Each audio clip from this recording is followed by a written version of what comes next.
Vince's Mr. McMahon characterization is just his natural personality amplified. And if you talk to a lot of the great stars, Stone Cold said the same thing about his character. He's exactly who he sounded like on television. He's exactly that personality, except he amplified it on TV. He turned the volume up.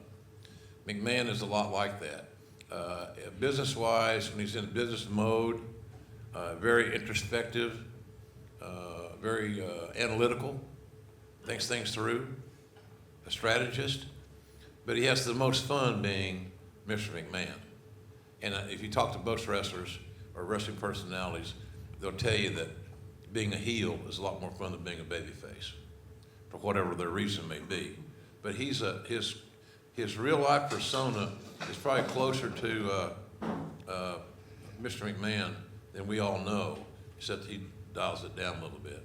I've heard him chew people's ass out in a board meeting or a meeting, just like he would if it's Mr. McMahon in the ring, except he drops the level a little bit, so he doesn't scare him.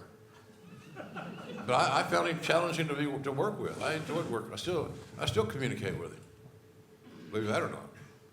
We're friends. 26 years together is a long time, man. So that's good for me. Good to have friends. I said this all the time on our podcast. I ain't got no room in my carry-on for negatives. So I quit that shit, man. Who cares?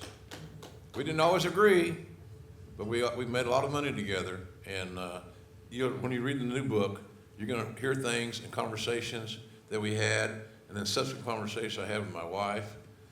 And she couldn't understand some of it, and she got along with Vince and Linda very well. Linda gave us some good advice one time. I wrote about it in this book. I'm going to give it all away because I want you to buy it. Baby needs new shoes.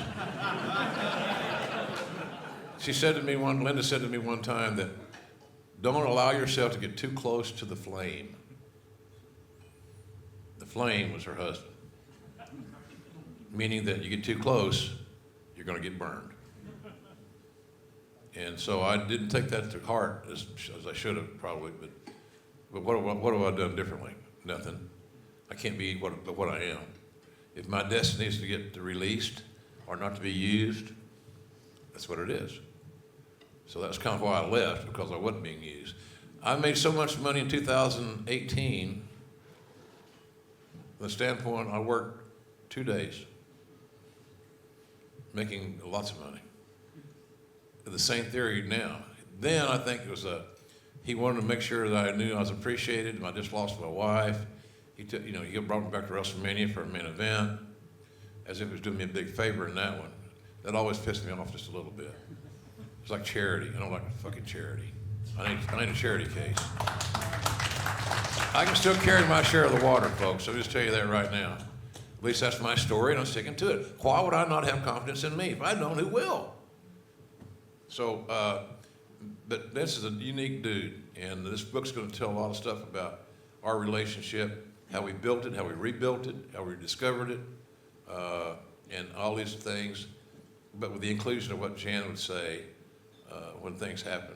And then sometimes she was more rational than me, matter of fact, oftentimes, because I was a little hot-headed oftentimes, and I should probably not have been, but nonetheless, you're going to love this book. If you care about hearing the Austin story thoroughly, WrestleMania 19 retirement, the hospitalization, why they didn't go on last, the things we talked about before and after the match, why we didn't announce his retirement, a lot of stuff like that nobody's really told those stories, because he hasn't written a book about it, and I am, and it's only between he and I. He called me Wednesday when I was at TV, and just shoot the breeze. We're friends. And I said, you're going to love this book. And he said, I told him what I wrote about and things. He said, man, that's going to be heavy. I said, yeah, it is heavy. It is heavy. I'm talking about stuff that I don't want to ever experience again. I lost my best friend. And you guys haven't been married 25 years like I was. Hey, look, I screwed 2 marriages up really good. Screwed them up really good. All my life was all wrestling. Thank God. If Conrad had his podcast when I was married the first 2 times, those marriages would not have gone 7 years each. They'd have run my ass out, because that's all I've been doing. Listening to the podcast and watching wrestling. But when I found the right one, and I write, that's a wrestling story. I sat beside the nature boy. There's two of us in first class in this little bitty plane going from West Virginia back to Atlanta. And she ate our meal because she didn't think she had any first class passengers. And we connected. And of course, you tell Rick, he'll tell you that he set us all up. Right, Conrad? Yeah, that's right. Yeah, he fixed JR up. No, you didn't. So me and Janitor did a deal one time, meet and greet thing or some function WWE had, whatever it was. And he's got a group of people around him, and we walk into the conversation, my late wife and I. And I was a Crown Royal man at that time. I was drinking the brown liquor. Oh. Don't ever don't buy me no brown liquor, whatever you do. I'll take these. And so he starts telling the story about fixing my wife, introducing us. He introduced us. And I'm starting to interrupt him, and she grabs me by the arm and says, he loves telling this story, just let him tell it. It brings him joy, honey. It makes him happy. I look at her like she's crazy. I say, okay, because I ain't gonna die on that hill. When your other better half says, don't mess it up, don't die on that hill. So, but he's told that story a lot. So all my life has been about wrestling, some form or another. My dad died the day that the Road Warriors debuted at the Manhattan Center. And I remember it because I know where I was when I got the call. My mother died when I was in London doing a pay-per-view. Don't remember the name of that one. Capital Carnage. What was it, Kenny? Capital Carnage. Capital Carnage. So mother dies the night before, and Vince and Linda are there. The family's there for the event. He wanted me to fly you home, or I'll get you a private plane. Wherever. He was really nice. I said, no, I want to work. For me, the best thing therapeutically was to be around wrestling fans and calling wrestling matches. I needed to have that to get home. And that's what we did. So all my life been tied to this crazy ass business. And I don't tell this story very much.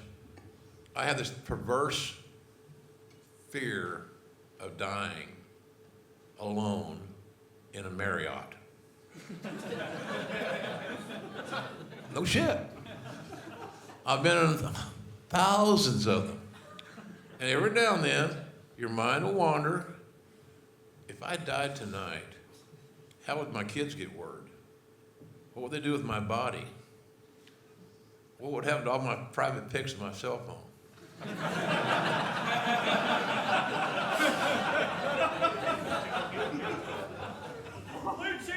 Just saying, all they know about the Blue Chew, they listen to the podcast. So, but it's just been a wonderful run. So I can't think of how much better my life could be than like even being here today. My third time here. My third time in this room. I was telling Conrad, I said, man, you talk about nuclear heat. Was anybody here the night that the Bulldog lost the Intercontinental title to Shawn Michaels? European title. European title. Yeah. One night only in 1997. Guy over there in the corner. Were you there? That was nuclear heat. Davy's sister was terminally ill with cancer, and she was frail and fragile and sitting at ringside. Yeah, and Bulldog dedicated the match to her, which feels like, oh, well, this is a no-brainer. You don't dedicate a match to a dying woman and lose. But he did. Yeah. Sometimes things are booked for the sake of a surprise. Some promoters and creative people believe that you folks will bail on them if things become too predictable. But I don't know what too predictable means, and it's all different, it varies.